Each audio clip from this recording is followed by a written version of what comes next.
박사님 안녕하세요. 네, 안녕하세요. 요즘 들어서 그 비타민C에 사람들이 관심을 엄청 많이 갖고 있어요. 네네네. 비타민C가 좀 우리 몸에 어떤 영향을 좀 주나요? 뭐 그런 말 들어보셨을 건데 비타민C 먹어라 감기 떨어진다.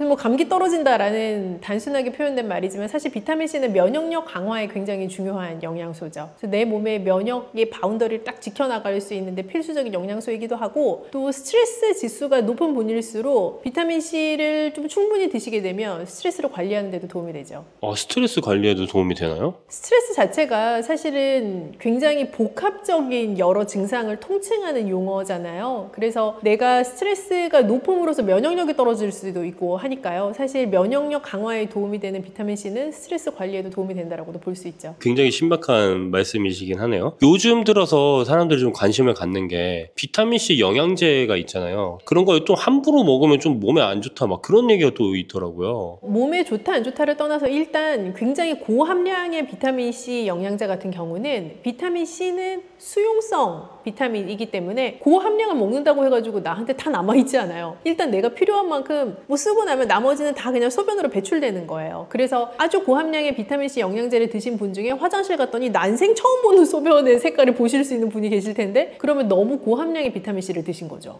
어떻게 보면 그 비타민C 같은 거는 정제된 거를 같이 하나의 알약으로 하거나 가루로 하는 거잖아요. 비타민C 하면 떠오르는 과일들이 엄청 많이 있는데, 그런 것과 비타민C 영양제와 과일을 비교했을 때 어떤 걸 먹는 게 좀 더 좋을까요? 둘은 비타민C라는 공통 키워드를 공유하고 있지만 저의 입장에서는 굉장히 다른 종류죠. 비타민C 영양제라는 것은 특정 하나의 영양소에 집중해서 그 영양소를 아주 고함량으로 농축적으로 밀어 넣은, 저의 입장에서 식품은 아니고요, 그런 제품이라면, 비타민C 함량이 자연적으로 높은 과일류들은 비타민C 뿐만이 아니라 각종 식이섬유, 그리고 그 과일의 원래 색깔이 가지고 있는 항산화 성분 등등을 한꺼번에 다 복합적으로 먹을 수 있으면서도 고함량 비타민C가 줄 수 있는 위험도도 전혀 갖고 있지 않은, 오히려 더 안전한 비타민 섭취의 방법인 거죠. 과일 중에서도 비타민C 함량이 좀 있는 게 다 있잖아요. 어떤 과일들을 먹었을 때 좀 비타민C를 더 잘 섭취할 수 있을까요? 아마 머릿속에 있는 그런 과일일 텐데요. 사실은 딸기가 비타민C가 진짜 높고요. 그리고 블루베리도 비타민C가 많고요. 한라봉, 각종 귤 종류들, 망고 비타민C 높고요. 뭐 사과도 비타민C 높긴 하지만 그 중에서 청사과 추천할 만하고요. 청사과가요? 네. 그리고 요즘 또 한참 이제 겨울 되면 많이 드시게 될 유자차를 만드는 유자도 비타민C가 많죠. 근데 이제 이런 과일들 같은 경우에는 아까 말씀하셨듯이 그 비타민C만 있는 게 아니라 뭐 칼륨 같은 게 또 있잖아요. 비타민C가 풍부한 이런 과일들이 신장 건강에도 도움이 될까요, 얘는? 비타민C만 놓고 보면 당연히 신장 질환자에게도 필요한 영양소예요. 사실 필수로 필요한 영양소라고 볼 수 있죠. 항산화 작용을 하는 영양소이기 때문에 우리가 질환에 걸렸을수록 사실 산화작용을 막아줄 수 있는 항산화 성분을 충분히 드시는 건 매우 중요하고, 그런 면에서 비타민C의 함량이 높은 과일류를 섭취하는 건 아주 중요한데요. 다만 칼륨의 함량도 동시에 높기 때문에 너무 많은 과일을 섭취하게 되면 비타민C라는 영양소도 많이 먹을 수 있지만 반대급부로 칼륨도 동시에 같이 많이 먹게 되는 거예요. 그래서 과일을 세척하실 때 물로 여러 번 세척하시고 그 과일을 잠깐 물에 담궈 놓는다거나 하는 방법으로 칼륨을 수용성 영양소니까 잘 녹여 보낼 수 있는 방법을 택하시는 것도 조금 더 안전하게 과일을 섭취하실 수 있는 방법이죠. 그럼 방금 말씀하신 것처럼 물에 씻기만 해도 칼륨이 좀 많이 없어질 수 있는 거예요? 네, 물에 씻는 것도 없어질 수 있고 물에 담궈 놓으시면 더 많이 없어질 수 있는데, 모든 또 나의 행위에는 얻는 것과 잃는 것이 동시에 존재하기 때문에 비타민C도 물에 오래 담궈 두면 같이 없어져요. 근데 사실은 칼륨도 용해돼서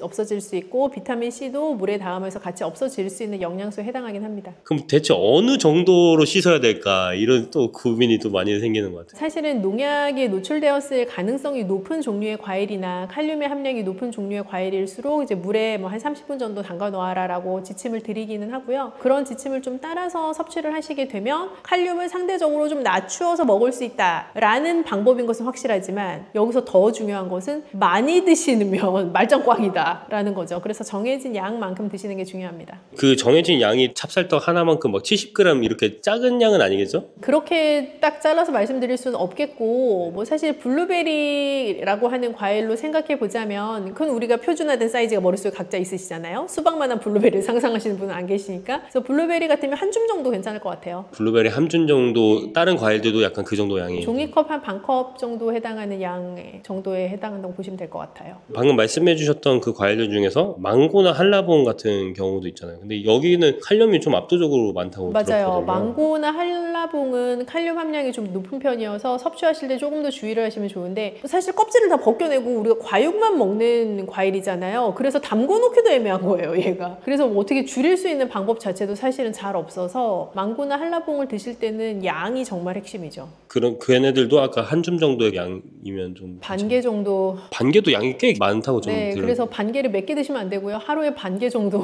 하루에 반 개 정도. 그럼 이 과일에 있는 성분 중에서 비타민 C도 있고 칼륨도 있지만 천연당이라는 게 또 있잖아요. 이런 혈당이나 체중 관리하는데 이런 걸 먹으면 또 부담이 될 수 있을 것 같아요. 천연이라는 단어가 붙어있긴 하지만 천연당도 당은 당이에요. 그죠? 그래서 분명히 혈당을 올리게 하는 요소인 거는 맞고요. 다만 우리가 과일을 섭취할 수 있는 여러 방법이 있는데, 극단적인 것부터 얘기하면 뭐 과일 잼, 그리고 과일을 주스로 갈아 먹을 수도 있겠고, 그 과일을 뭐 찹즙기로 내려 먹을 수도 있겠고, 아니면 생 과일을 그냥 먹을 수도 있겠고 등등의 여러 방법으로 과일을 다양하게 섭취하실 수가 있는데요. 통과일 그 자체를 먹는 게 과일에 있는 천연당도 드시지만 식이섬유도 같이 드시고 항산화 성분도 같이 드시기 때문에 설탕에 당만 먹는 거랑은 전혀 다른 거죠. 그래서 천연당이기는 하지만 과일에 부가적으로 들어가 있는 다른 여러 요소들과 결합이 되면서 당을 올릴 수 있는 그 속도가 현저하게 낮아지죠. 사과나 뭐 블루베리 이런 거 같은 거 껍질째 먹기도 하잖아요. 오히려 그렇게 껍질째 먹는 게 더 좋을 수도 있는 거예요. 그렇죠. 사실은 껍질에 들어가 있는 영양소가 굉장히 밀집적으로 들어가 있기 때문에 블루베리를 껍질을 까드시는 분은 없지만 사과는 주로 우리가 깎아서 드시잖아요. 근데 잘 세척을 하셔서 껍질째 드실 수 있으면 더 좋아요. 근데 유자나 이런 것들은 껍질째 먹기는 쉽지 않을 것 같아요. 그런 거는 이제 각자 하시는 건데요. 껍질째 못 드시죠. 사실 그런 뭐 유자, 레몬 이런 류의 단단한 시트러스류에 해당하는 거는 껍질을 드시지는 않죠. 제가 듣기로는 과일마다 그 색깔이 다 다르잖아요. 색깔마다 그 주는 효능이나 느낌이 다르다고 했는데 어떤 게 있나요? 과일도 그렇고 채소도 그렇고 고유의 컬러를 가지고 있는 식물성 재료들은 다 그 고유의 컬러마다 정해진 이름들이 있는 효능이에요. 그래서 그 컬러가 가지고 있는 힘들이 다 있는데요. 블루베리나 가지처럼 진한 보라색을 가지고 있는 재료들은 우리가 안토시아닌 함량이 높다라고 얘기를 해요. 그래서 안토시아닌 함량이 높은 또 재료들이 있을 수 있고, 뭐 선명한 노란색을 내는 것, 예를 들면 망고, 한라봉, 단호박, 당근 이런 류의 재료들은 베타카로틴 함량이 높죠. 그래서 각각 그런 색깔이 가지고 있는 여러 명칭이 다른 것처럼 그 각각의 색깔이 주는 효능도 조금씩 다를 수가 있고요. 그래서 다양한 컬러의 과일, 채소를 섭취하시는 거는 굉장히 추천할 만한 방법인 거죠. 채널을 못 보신 분들도 있을 수 있으니까 안토시아닌이랑 베타카로틴 효능이 어떤 건지에 대해서 좀. 안토시아닌도 베타카로틴도 둘 다 항산화 성분, 항산화 영양소라고 생각을 해주시면 좋겠고요. 항산화라는 것은 내 몸이 자연스럽게 노화되어 가는 과정에서 내 세포가 산화 과정을 겪게 되는데, 그 산화 과정으로 겪는 속도를 조금 줄여줄 수 있는 항산화해주는 역할을 하는 성분이라고 보시면 좋겠어요. 그래서 베타카로틴이나 안토시아닌처럼 색깔이 선명한 과일, 채소를 드시면 그 항산화 성분들의 효과를 극대화해서 노리실 수가 있죠. 그럼 이런 과일들을 아까 통째로 먹는 게 굉장히 좋다고 말씀을 해주셨잖아요. 근데 이런 과일들을 모찌나 이런 떡에 넣어서 먹는 건 어떤가요? 요즘 너무 많잖아요. 그쵸? 막 생과일 들어가 있는 찹쌀떡 같은 것도 있고, 그 과일을 다시 한번 가공해가지고 소로 쓰는 경우도 있고 한데요. 사실 어떻게 보면 떡이라는 전통 음식 자체를 다양한 현대적인 방법으로 해석해내는 굉장히 좋은 흐름을 가지고 있는 제품이라고 생각을 해요. 근데 다만 우리가 드시는 소비자들 입장에서 생각해보면 맛만 따라서 먹으면 사실 너무 맛있죠. 근데 그거를 내 건강까지 주의해가면서 드셔야 되는 소비자라면 너무 많은 양을 드시지 않도록 주의를 해주시면 좋겠고, 그렇게 드신다고 해도 우리가 과일 본연에서 얻을 수 있는 여러 가지 이점들은 또 가져갈 수 있는 또 하나의 재밌는 방법이 되는 거죠. 마지막으로 이제 비타민C를 먹을지 과일을 먹을지 아직도 고민하는 분이 좀 있을 것 같아요. 추천해 줄 수 있는 말이 있으면 좋을 것 같아요. 과일을 꾸준히 드시는 방법을 찾는 것이 사실은 1번이고요. 그 이유는 가장 안전하게 비타민C를 섭취할 수 있는 방법일 뿐 아니라 비타민C 외에도 식이섬유, 또 다른 형태의 비타민들, 또 무기질들 같이 먹을 수 있는 방법이기 때문에 비타민C 영양제 고함량 제품을 선택하시는 것보단 꾸준히 과일을 다양한 색깔로 선택하셔서 섭취하시는 게 좋아요. 다만 내가 정말 기력이 쇠하거나 감기에 아주 심각하게 걸렸거나 해서 내 몸이 강력한 비타민C를 요청할 때, 그럴 때 고함량 비타민C를 한 번씩 선택하시는 것도 좋은 방법이라고 생각합니다. 기호에 따라서는 전복 내장을 넣은 전복죽을 좋아하시는 분도 계시고, 전복 내장을 넣지 않고 그냥 하얗게 끓인 전복죽을 좋아하시는 분도 계신데, 이건 정말 기호의 차이이니까 드시는 분의 기호를 잘 맞춰서 끓이면 이제 드시는 분께서 더 맛있게 드실 수가 있겠죠. 안녕하세요, 영양학 박사 그레이스입니다. 그 전복 영양 음식으로 너무 잘 알려 있는데 구체적으로 전복에 어떤 효능이 있는지 그런 건 좀 알고 싶어요. 진짜 전복만큼 사실 보양 재료로 여겨지는 게 더 있을까요? 되게 많은 보양 재료가 있지만 아마 앙케이트 하면은 탑3에 드는 것 중에 하나 아닐까 싶어요. 전복. 우리나라 사람들의 머릿속에 굉장한 보양 재료로 인지가 되어 있고, 전복 자체는 사실은 바다에서 나는 재료이긴 한데 거의 땅에서 나는 삼이랑 비슷하다라고 할 만큼 아주 추앙받는 보양 재료죠. 근데 그도 약간 그럴만한 게 단백질 함량이 높은 재료인데 지방 함량은 굉장히 낮고 맛 자체가 일단 고급스러운 고소함이 있잖아요. 그래서 사실은 남녀노소 거의 가리지 않고 그 맛을 싫어하는 사람은 거의 없는 것 같아요. 그렇다 보니 뭐 맛이 좋아야 뭘 먹고 효과도 있을 거잖아요. 많이 드실 수 있는 기호도를 가지고 있는 식재료, 몸에도 좋은 재료, 그렇다 보니 더 좋은 보양 재료라고 여겨지는 것 같아요. 전복을 그 맛으로도 드시는 분들이 있고 좀 환자분들도 굉장히 많이 드시죠. 병우 회복에는 사실은 굉장히 좋은데 그 이유가 단백질 함량이 높고 지방이 낮다라고 말씀드렸는데 소화는 또 잘 되고요. 그런데 단백질 함량이 높은 재료이면서도 무기질을 같이 굉장히 고함량으로 가지고 있는 재료인 거예요. 그런 재료는 사실 흔치가 않아요. 그래서 무기질 중에서 아연도 굉장히 높고 셀레늄도 높고요. 면역력을 높여줄 수 있는 영양소는 전복이 일단 다 갖고 있어요.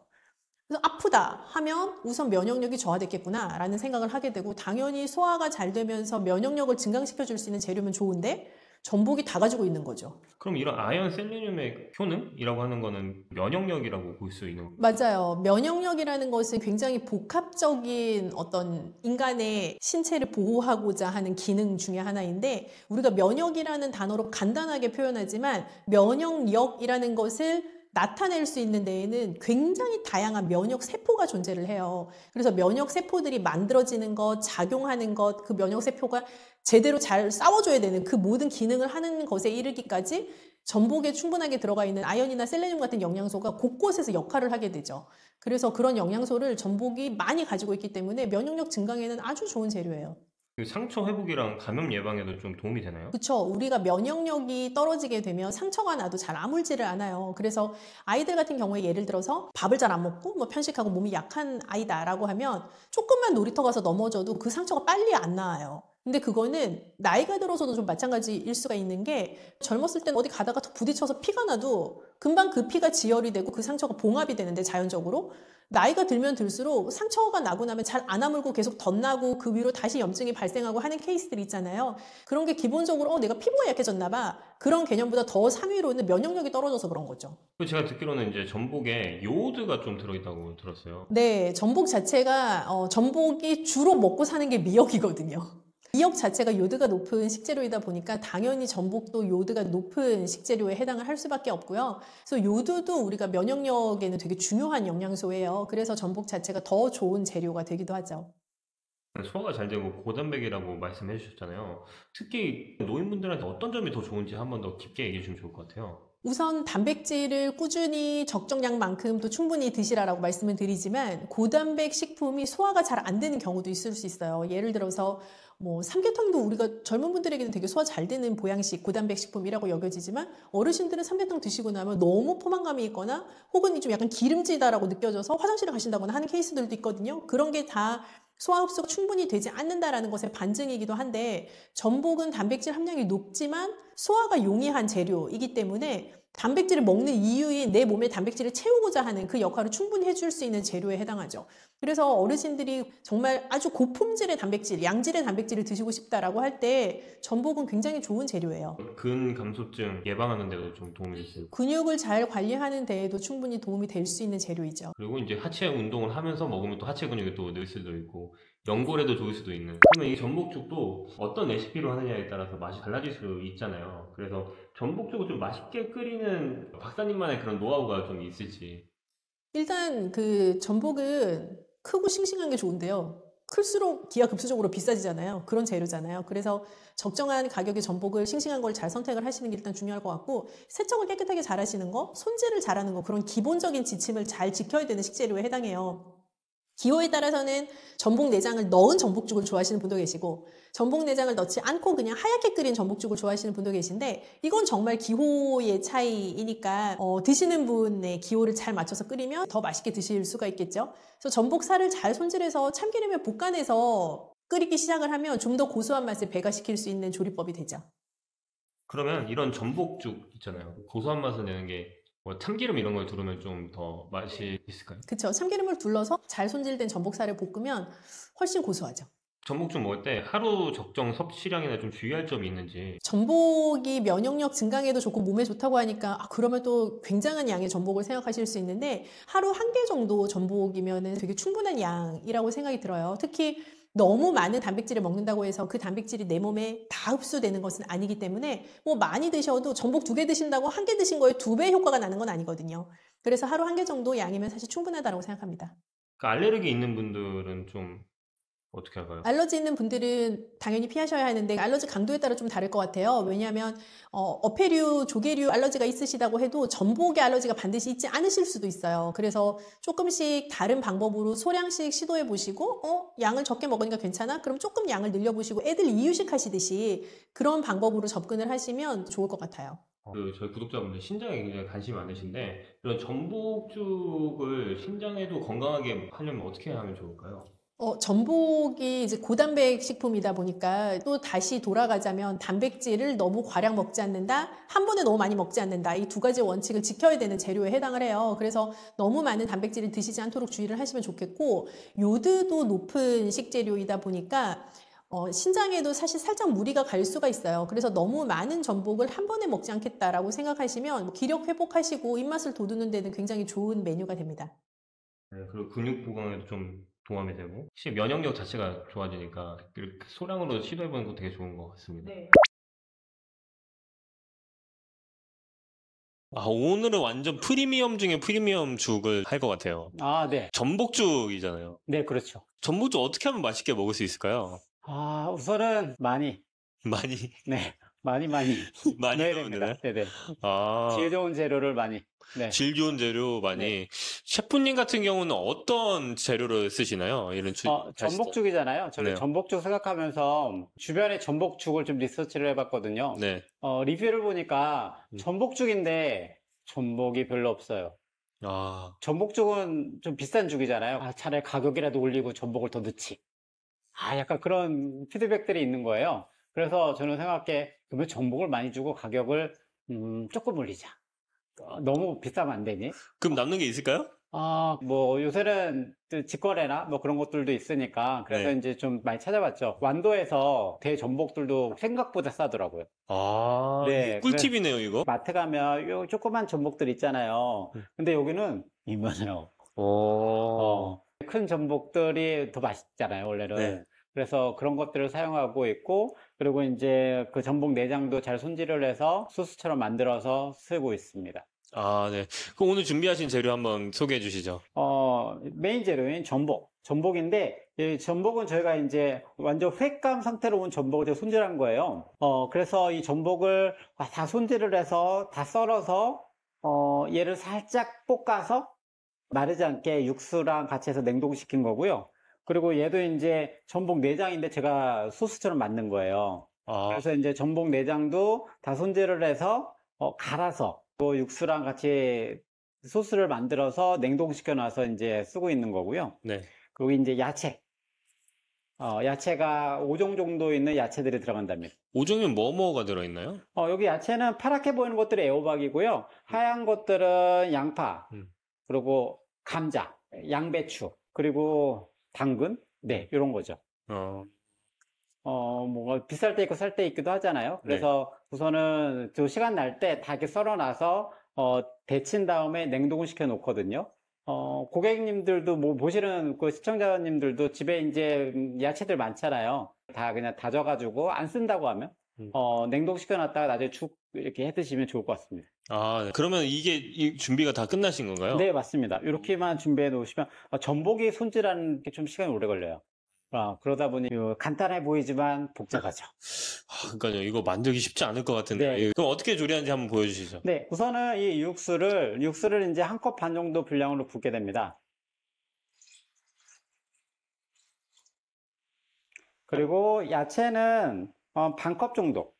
그리고 이 죽밥은 아까 육수처럼 1컵 반 정도 분량으로 밥을 넣어주시면 되고요.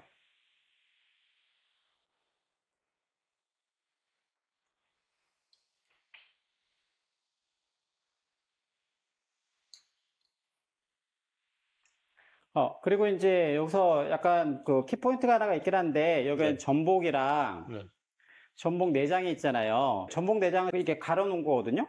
그래서 얘가 지금 덩어리로 되어 있지만 좀 이따 끓으면서 이게 쭉 전복 내장 색감이 나올 거예요. 전복은 맨 나중에 넣습니다. 전복은 생으로도 회로도 먹을 수 있는 상태예요. 네. 근데 모든 것들이 너무 투머치 끓이게 되면 약간 질겨져요.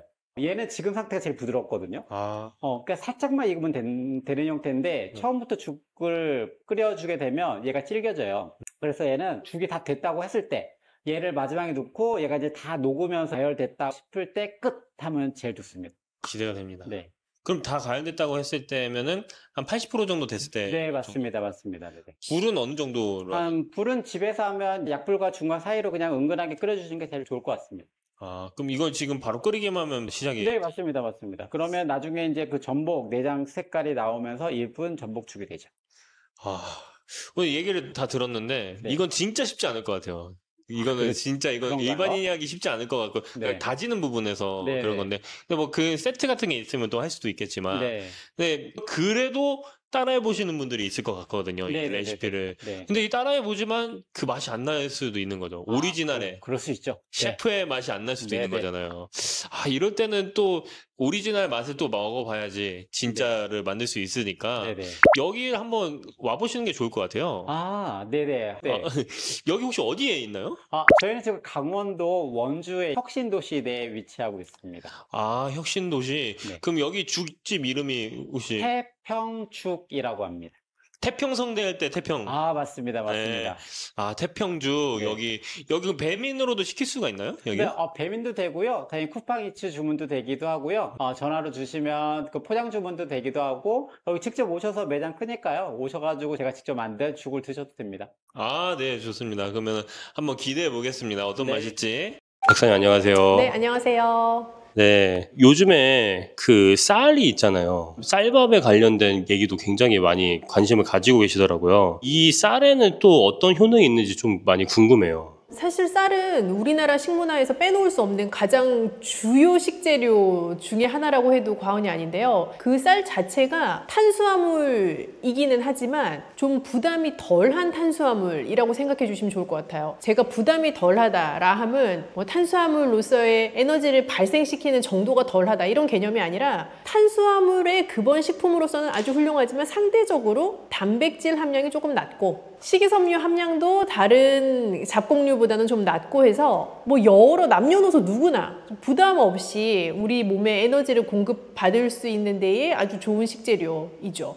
근데 제가 방금 얘기 들었을 때 식이섬유도 있고 뭐 단백질도 있다 막 이런 얘기 같은 건 굉장히 생소한 얘기인 것 같아요. 예. 뭐 모든 어떤 식재료가 특정한 영양소 하나로만 구성되어 있는 경우는 거의 없거든요. 그래서 우리가 쌀 하면 이꼴 탄수화물이라고 생각하시고 맞는 표현이시지만 탄수화물 100%는 아닌 거예요. 그래서 무기질도 가지고 있고 식이섬유도 가지고 있지만 현미나 다른 잡곡류보다 단백질이든 무기질이든 식이섬유든 그런 탄수화물을 제외한 다른 영양소가 함량이 높지는 않죠. 그러면 이렇게 좀 여러 가지 영양소가 있는데 이 쌀 같은 경우는 좀 신장이 안 좋으신 분들이나 뭐 신장에 좀 무리가 있으신 분들한테 신장에 좋은 쌀을 먹는 방법이 또 있을까요? 신장이 안 좋아지시면 굉장히 어색하다, 생소하다 이렇게 생각하시는 느낌 중에 하나가 신장이 건강했을 때 건강 재료, 건강 식재료라고 생각했던 것들 중에 다수를 먹을 수 없게 된다라는 문제가 있잖아요. 그래서 신장이 건강하셨을 때는 잡곡밥 맨날 잡곡밥 먹으라고 듣다가 신장이 딱 안 좋아지면 가장 주의하셔야 될 사항이 이 잡곡밥을 조금 줄이는 것인 거예요. 그래서 잡곡보다는 오히려 흰쌀이 신장에 무리가 덜하고 이 흰쌀을 선택하는 게 더 좋다고 말씀드리는 이유는 흰쌀 자체가 단백질 함량도 낮고 무기질 함량도 낮고 그렇기 때문에 신장에 부담을 주는 행위 자체를 덜 할 수 있는 재료인 거죠. 그래서 잡곡보다는 흰쌀을 선택하시는 것이 좋다. 그리고 이 흰쌀을 씻을 때 우리가 흰쌀에 들어있는 칼륨 이런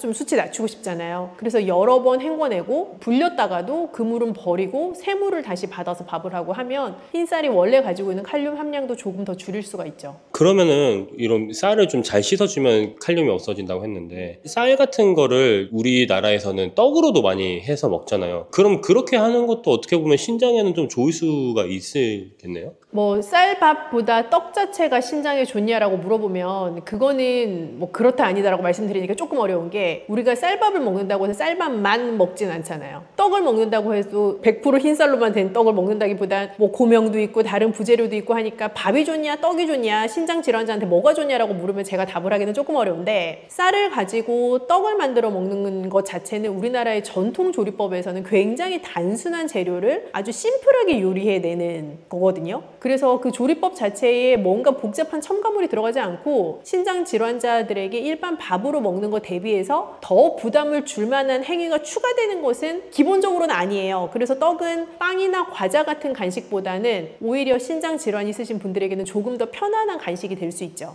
그러면은 이런 떡을 먹었을 때 주의할 점이라고 해야 되나요? 그런 게 좀 있을까요? 뭔가 식재료 차원에서 말씀하시는 거죠? 네. 사실 떡을 먹는다라고 하면 각자 떡하고 딱 생각했을 때 머릿속에 떠오르는 떡이 다 다르실 거예요. 어떤 분은 뭐 백설기, 어떤 분은 시루떡, 뭐 꿀떡, 송편, 증편 다양한 종류의 떡을 생각하실 텐데 그 다양한 종류의 떡은 다 속 재료도 다르고 쌀 말고 들어가는 부재료도 다르고 예를 들어 조청을 찍어 먹기도 하고 하는 등의 또 곁들이는 소스 종류도 다를 수 있잖아요. 떡을 고르실 때 신장 질환이 있거나 당뇨가 있으시면 특히나 더 조금 더 심플한 재료로 만들어진 떡을 고른다 하는 게 가장 중요할 것 같고요. 쌀 말고 견과가 들어간 떡이라든지 콩이같이 들어간 떡이라든지 하는 다른 다양한 건강한 재료가 눈에 좀 보이되 너무 단맛이 많이 나서 이건 좀 뭔가 양념이 복잡하겠는데 그런 떡을 피하시면 좋을 것 같아요. 그런 떡을 좀 피한다고 가정했을 때 한 몇 개 정도 먹는 게 좋을까요? 이런 것들은. 이제 우리 PD님이 드디어 양에 대해서 중요하다는 걸 알게 되셨네요. 특히 신장질환이 있으시면 모든 섭취의 양 자체가 되게 중요하잖아요. 무얼 먹는지도 중요하지만 어느 만큼 먹는지 혹은 어느 만큼 먹어도 내가 괜찮은지를 아는 건 되게 중요한데 떡의 기준은 제가 그냥 쉽게 말씀드리면 일반 우리 찹쌀떡 정도의 크기로 생각했을 때 한 개 정도가 가장 적당한 크기라고 보아주시면 될 것 같아요. 그 정도가 약간 뭐 떡의 중량에 따른 차이가 있지만 70g 플러스 마이너스가 될 거라고 생각을 하는데 그 정도의 중량이면 한 번 드시는 간식의 양으로 적절한 크기라고 생각합니다. 방금 전에 말씀하셨을 때 떡에서도 이제 그냥 찹쌀떡을 먹느냐 뭐 다른 떡을 먹느냐 중요하다고 말씀하셨는데 그러면은 약간 건강하게 떡을 먹기 위해서 어떤 종류의 떡을 먹는 게 좋을까요? 일반 건강인, 뭐 예를 들어 그냥 가벼운 정도의 당뇨, 가벼운 정도의 고혈압, 뭐 살이 쪄서 고배니시 이런 류의 우리가 소위 얘기하는 일반적인 건강인에 속하시는 분들이라면 이 떡 자체를 고르실 때 뭐 견과류, 콩, 팥 다양한 재료가 한꺼번에 좀 응축되어 들어가 있는 그런 떡을 골라주시면 좋을 것 같고요. 그런데 신장 질환이 있으신 분들은 조금 차이가 있을 것 같아요. 너무 많은 콩이나 너무 많은 견과가 박혀 있거나 함께 들어가 있는 떡은 오히려 칼륨의 함량도 굉장히 높을 수 있고 단백질 함량도 과다할 수 있어서 내가 그 양 자체를 잘 조절하지 않으시면 좀 과잉 섭취가 될 수 있는 가능성이 있어요. 그래서 그거보다는 좀 더 심플하게 보여지는 떡, 흰쌀 위주로 만들어진 떡을 선택하시면 더 건강하게 맛있게 드실 수 있습니다. 저는 떡 같은 거 하면은 그 모찌가 좀 많이 떠오르기도 하거든요. 좋아하시는구나. 네, 모찌를 좋아하는데 그 모찌 같은 건 안에 뭐 과일이 들어있거나 막 그러잖아요. 과일이 들어있거나 뭐 요거트가 들어있거나 이런 것도 괜찮나요?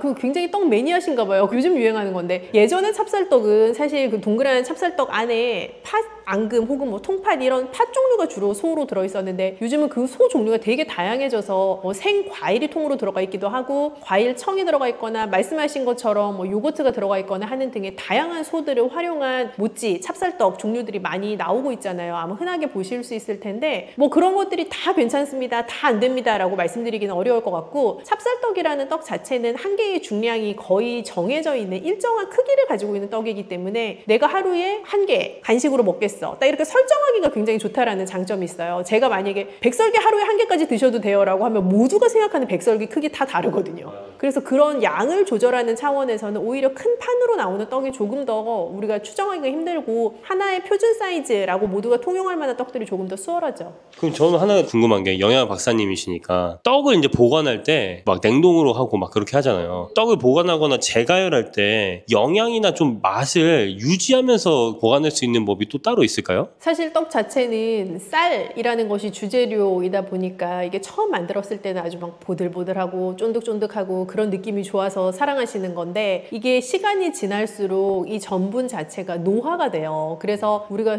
시간 지나서 떡 먹었더니 뭐 딱딱해요, 굳었어요 이런 말들 많이 하시잖아요. 그런 게 전분 자체가 노화가 되면서 일어나는 현상들인데 그 전분 자체가 시간이 지나면 당연히 전분이 딱딱해지는 거니까요. 그렇게 딱딱해진 전분을 원래 상태에 가장 가까운 형태로 되돌릴 수 있으면 제일 맛있게 드실 수가 있겠죠. 그래서 빠르게 냉동 보관을 하셨다가 드시기 전에는 약간 물을 추가하셔서 전자레인지에 돌리시거나 뭐 살짝 찜기에다가 한 번 더 찌시거나 하면 가장 맛있게 드실 수 있죠. 그 마지막으로 그러면은 떡을 드시고 싶은 뭐 신장 환자나 당뇨 환자분들이 있을 거 아니에요. 그분들한테 좀 추천하는 이런 한마디를 해주신다면. 떡을 너무 좋아하는데 내가 당뇨 걸렸어, 신장 질환 진단받았어 해서 앞으로 평생 내가 떡을 못 먹겠네? 얼마나 슬프겠어요. 그렇게 생각하시기보다는 내가 하루에 정해진 특정한 양만큼은 괜찮다라고 스스로 조금 편안하게 생각하셔도 될 것 같은데요. 첫째는 그 들어간 재료가 너무 단맛을 많이 내는 그런 떡은 피하실 것. 그게 사실 1번이고요. 2번은 하루에 드실 수 있는 양을 잘 지키실 것. 말씀드린 것처럼 찹쌀떡 한 개 정도의 분량이면 괜찮다. 이 두 가지 염두에 두시면 건강하게 떡을 드실 수 있습니다. 하루에 한 개라는 거죠? 네. 하루에 한 개.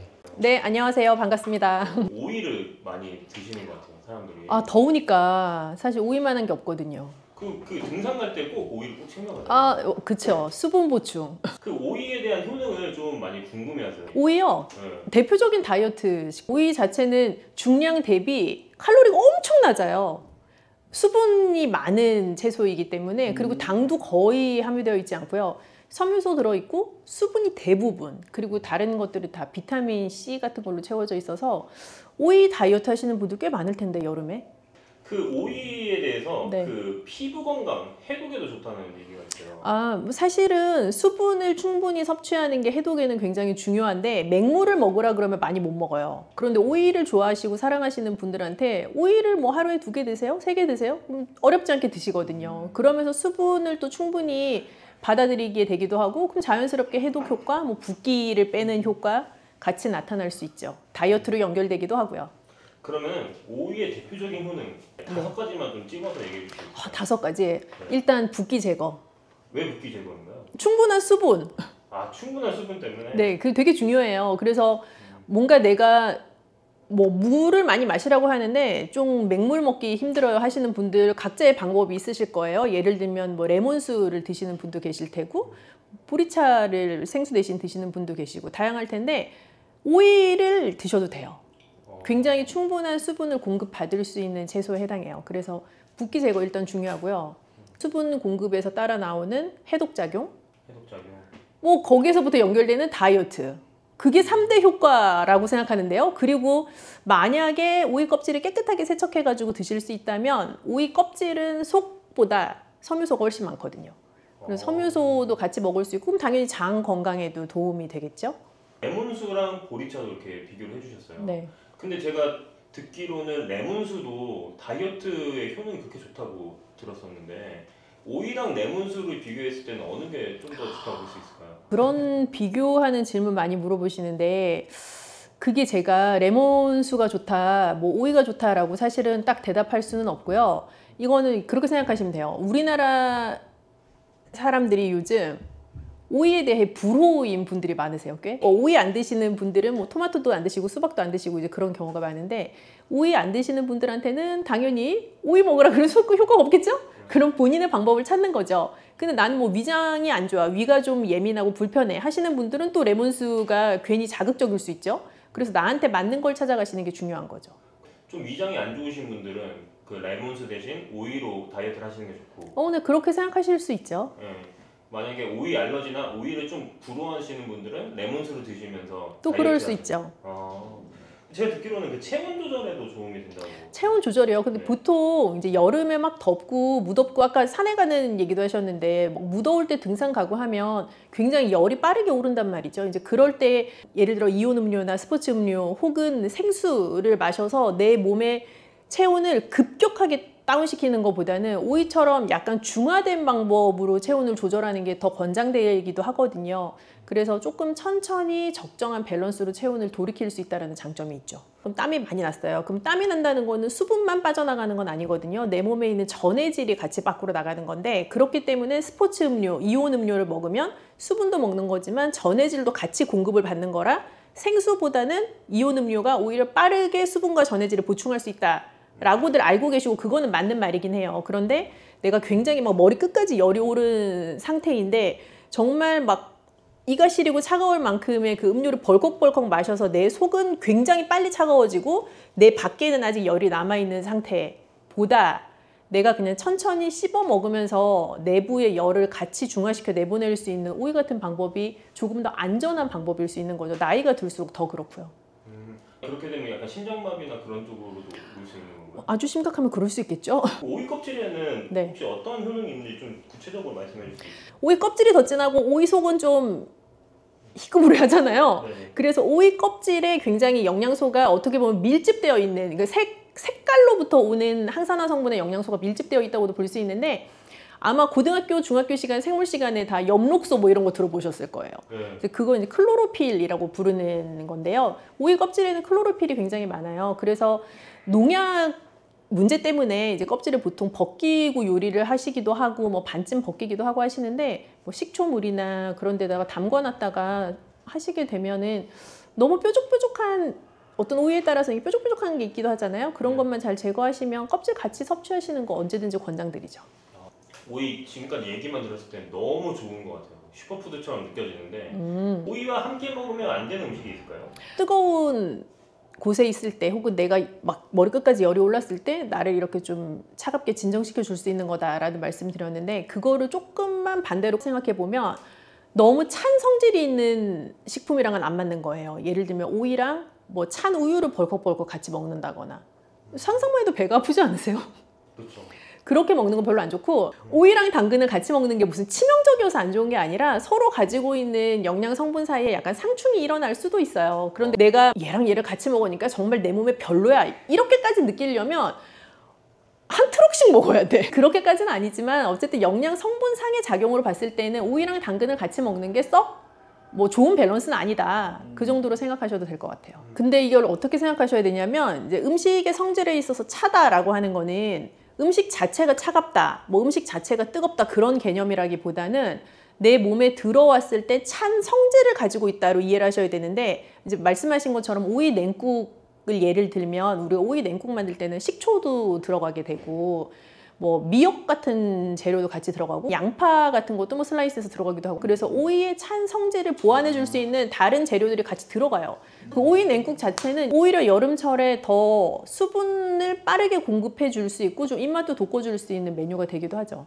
양파나 이런 것처럼 오이 냉국에 들어가면 좋은 재료들 좀 몇 개. 미역, 양파 그리고 뭐 식초 반드시 들어가니까 좋은 식초. 요즘 많이 말씀하시는 뭐 발사믹 식초 같은 것도 비싸다고 다 좋은 건 아니고요. 그냥 나한테 맞는 적당한 향을 가지고 있는 그리고 뒷면 돌려보셨을 때 뭔가 첨가물 없이 자연 발효된 그런 식초는 뭐 브랜드 상관없이 모두에게 좋죠.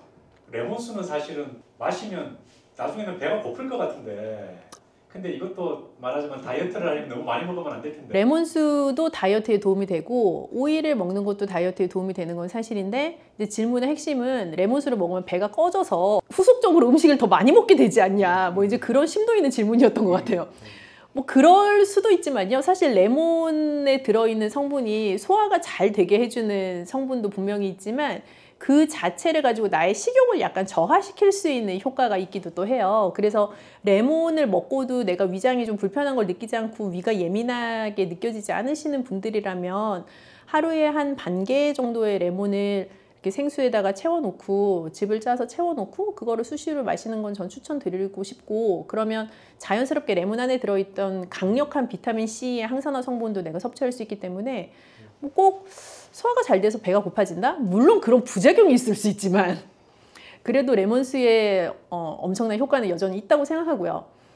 레몬수보다 나는 오이파야 하시는 분들은 오이를 많이 먹어서 열량을 과다 섭취하여 다이어트에 도움이 안 된다라고 생각하시려면 정말 한 2트럭 드셔야 돼요. 오이는 거의 열량이 없는 채소라고 생각하시면 돼서 오히려 과량의 오이를 먹었을 때 나타날 수 있는 문제는 뭐 설사가 난다거나 하는 이슈가 차라리 생길 수가 있죠. 이게 과열량을 섭취하게 되는 확률은 거의 없고요. 그래서 오이를 뭐 내가 하루에 몇 개까지 다이어트 할 때 먹어도 되냐, 그럼 제가 여기서 30개까지 드셔도 됩니다 이렇게 말씀드릴 수는 없고, 뭐 하루에 한 양심적으로 한 3개 정도까지 되지 않을까. 왜냐하면 사실 이제 나이가 들수록 나타나는 공통 문제 중에 하나가 변비거든요. 그래서 변비 환자에게 우리가 일반 젊은 성인들이 먹고 약간 복통과 설사를 유발할 수도 있는 그런 재료를 주어서 화장실을 잘 가게 해도 되냐, 굉장히 위험한 발상이에요. 그래서 변비라는 게 여러 이유에서 비롯될 수가 있는데, 우선 노년기에 찾아오는 변비의 이유는 크게는 2가지예요. 이제 식사량 자체가 많이 줄어서 내가 위에서 먹어야 밑으로 내려갈 게 있는데 이제 그렇게 할 만큼 밀어내 줄 수 있는 게 없어서 변비가 오기도 하고, 2번째는 모든 소화기관은 결국 근육의 작용이에요. 그래서 내가 근력 자체가 점점 빠져나가기 때문에 이제 소화를 이게 꿈틀꿈틀거리면서 시켜줄 수 있는 힘이 많이 딸리게 되고, 그래서 변비가 올 수가 있거든요. 그 2가지 이유 모두 다 사실은 어찌 보면 자연스러운 노화의 과정이기는 한데, 변비라는 건 굉장히 괴롭죠. 그러나 뭔가 배탈을 유발할 수 있을 것 같은 뭐 찬우유 이런 거를 먹고 화장실에 가야지, 그건 되게 위험해요. 그래서 전혀 권하지 않습니다. 우리 어릴 때는 요즘은 뭐 마스크팩 같은 게 많지만, 그때는 너도 나도 얼굴에 오일을 붙이고 있었는데. 그렇죠. 아주 훌륭한 질문입니다. 한 3주 동안 다뤄야 되지만 이제 피부 건강과 먹는 것에 대한 얘기를 또 해야 되거든요. 예전에 이렇게 얇게 오이 썰어가지고 이렇게 붙이고 있고, 뭐 엄마들이 화들짝 놀라서 일어나면 오이 막 떨어지고 막 이런 그 시절에 말이죠. 그 오이 팩이 정말 좋아요. 왜 좋은데? 라고 하실 텐데요. 일단 오이 냉장고에서 나왔잖아요. 시원하잖아요. 그 슬라이스 얇게 하면 얼굴에 탁 붙거든요. 시트지처럼. 그래서 일단 내 얼굴에 올라있는 이 열을 다운시키는 데 굉장히 도움이 되고, 뭐 당연히 얼굴 열이 이렇게 내려가니까 사람 기분이 좋아지지 않겠어요? 그러니까 오이의 상큼한 냄새도 나면서 얼굴 열도 좀 내려가고 이 피부에 즉각적인 수분 공급도 되는 것 같고 하니까 기분이 당연히 좋죠. 그래서 여러 이 마스크팩들도 보면 뭐 여기에 뭐 콜라겐이 들어있어요, 뭐 각종 비타민 C, 비타민 A가 들어있어요, 그런 류의 마스크팩들이 많은데 사실 다 들어보면 그 영양소란 말이죠. 그거를 내가 얼굴에 붙이고 있는 게 좋으냐, 내가 먹는 게 좋으냐라고 하면 단연코 2번입니다. 예를 들면 내가 콜라겐을 얼굴에 붙이는 게 좋냐, 뭐 콜라겐을 크림으로 바르는 게 좋냐, 아니면 콜라겐이 들어있는 음식을 먹는 게 좋냐라고 하면 노리는 효과는 같거든요. 내 피부에 콜라겐이 채워지기를 원하는 효과인 건데, 내 얼굴에 붙이고 있다고 해가지고 그 콜라겐이 내 피부 밑에 콜라겐을 필요로 하는 곳까지 내려가는 건 아니에요. 근데 먹는 것도 결국에 어떻게 생각하면 마찬가지 아니야? 라고 생각하실 수 있지만, 먹는 것은 피부에 붙이고 있는 것 대비해서는 훨씬 대사라는 과정이 있기 때문에 결국 내가 원하는 목표를 조금 더 잘 달성할 수 있게 하는데 도움이 되죠. 몸에 안 좋은 거를 안 먹는 게 더 빠를 수 있어요. 술, 탄 거, 뭐 기름진 거 뭐 이런 거. 그럼 박사님 붙이고 먹고 2개 다 하시나 보네. 저는 오일 좋아해요. 여름에 많이 먹는 재료 중에 하나예요.